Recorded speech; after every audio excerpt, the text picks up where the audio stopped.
Hey there! This video will explain what you can see on my channel. There is this technology called a 3D printer. It's not simple to create a printer, but it's not that hard to use. Let me explain. Before I go technical, you need to know the very basics. A 3D printer melts a material.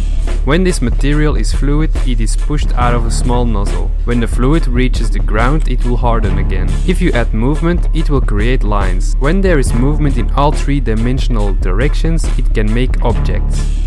That's the idea. Now more technical. A 3D printer works with motors that create this movement. You have one for the X, the Y and the Z axis. These motors are placed in perfect line. If they are not, your print won't be straight. The space you have for printing will be told to a program that sends information to the printer. This part is about mechanics. The electronics are not that simple. These are the basics.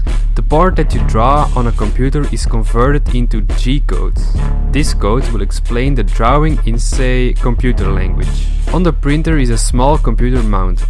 It receives information from a main device like a laptop or a PC through USB connection. Then it sends this information to each motor. Let me show you an example. Let's say you want to print a slanting line. The codes from the PC or laptop will include the X and the Y axis of the line. The small computer on the printer will receive this information. Then it calculates what motors need to be used for this line. For just a slanting line, it's simple.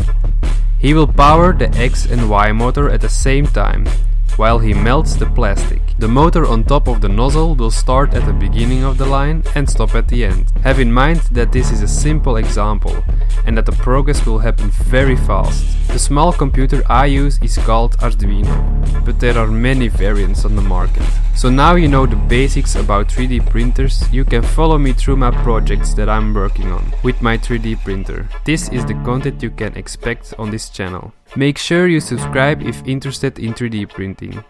If you have questions, ask them in the comments. I'll hear from you in future videos.